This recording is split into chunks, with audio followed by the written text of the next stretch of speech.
हाय दोस्तों, आज हम आपके लिए लेके आए हैं एक ऐसा टॉपिक जो आपके परीक्षा के लिए बहुत इम्पोर्टेंट है। यह ऐसा कोई साल नहीं हुआ, चाहे 2021, 22, 21 तो में तो पेपर नहीं था, लेकिन 20, 22, 23, 24 और यहाँ तक 25 में भी ये आया है। तो ये 2 नंबर का आता है और कहीं कहीं 4 नंबर का पूछता है। यह बहुत इम्पोर्टेंट। चलिए इसको सॉल्व करते हैं। तो सिद्ध करें कि √3 एक अपरिमेय संख्या है। तो हमको सिद्ध करना है कि यह जो है एक अपरिमेय संख्या है। तो पहले हम इसका उल्टा मानते, तो यहाँ पर हम लिखेंगे हल। तो माना √3 एक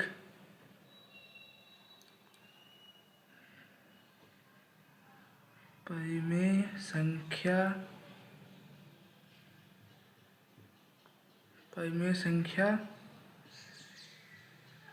है। ठीक, तो हम मान लिए यह एक परिमेय संख्या है।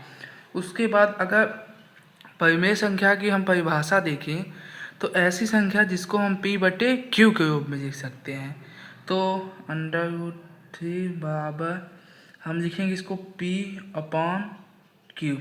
अब इसमें भी एक कंडीशन होती है जहाँ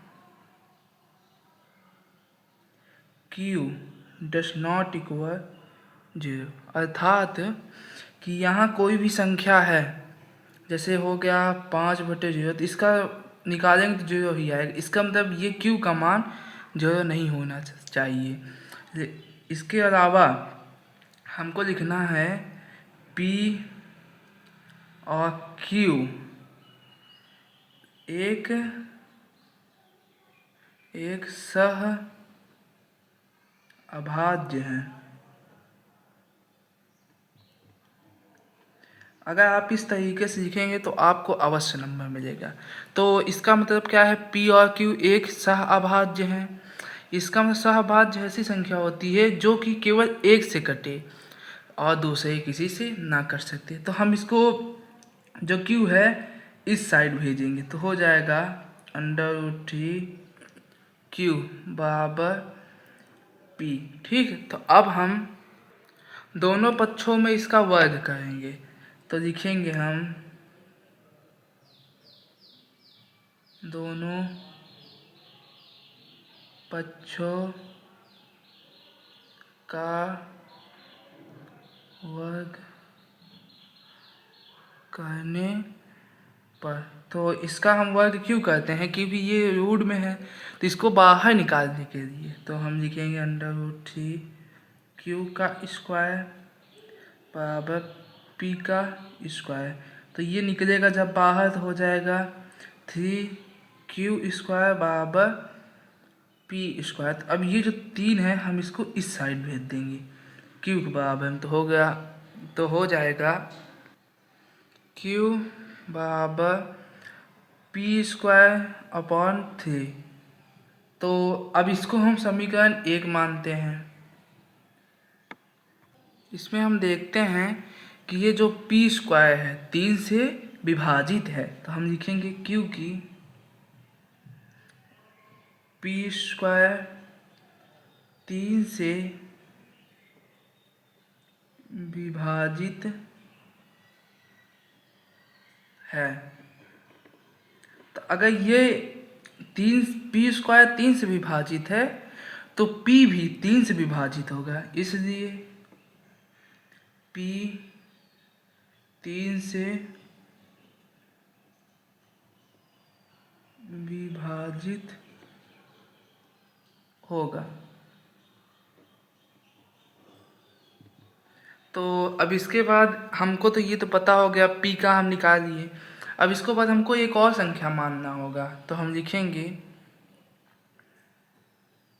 माना कि हम p के स्थान पे कुछ मानेंगे। तो जैसे हम लिखेंगे p बराबर, यहाँ 3 लिखा है ना, तो यहाँ आप 3 ही लिखेंगे, 3c मानेंगे p का मान। ठीक है,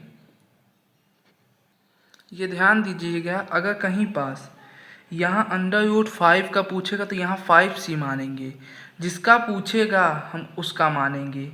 तो हम लिखते हैं उसके बाद जो p का मान है समीकरण 1 में रखने पर, जब हम रखेंगे तो क्यू स्क्वायर बराबर p का मान क्या दिया है 3c, तो स्क्वायर लगा है इसमें, तो इसमें भी स्क्वायर हो जाएगा, बटे में 3 है 3, तो अब हो गया क्यू स्क्वायर बराबर 3 का 9c स्क्वायर अपॉन 3, तो इसको जब काटेंगे 3 आएगा, यानी क्यू स्क्वायर बराबर 3c स्क्वायर।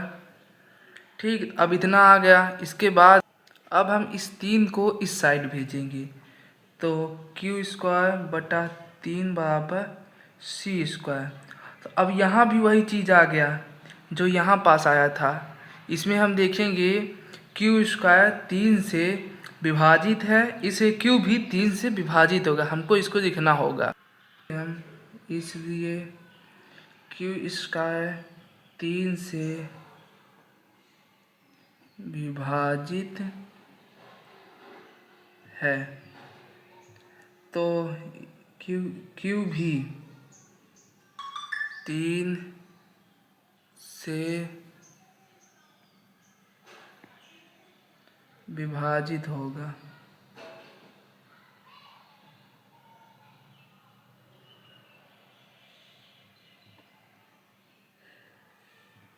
ठीक, तो अब लिखेंगे अर्थात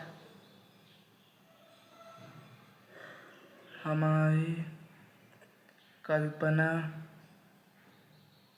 गलत है।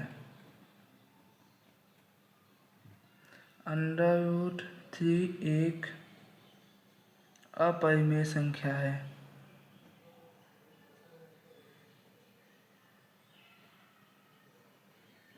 अगर आप इस तरीके से लिखेंगे तो आपका पूरा नंबर अवश्य मिलेगा।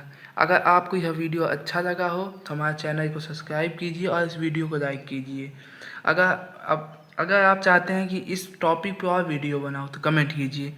मिलते हैं अगले किसी नए टॉपिक के साथ। Thank you.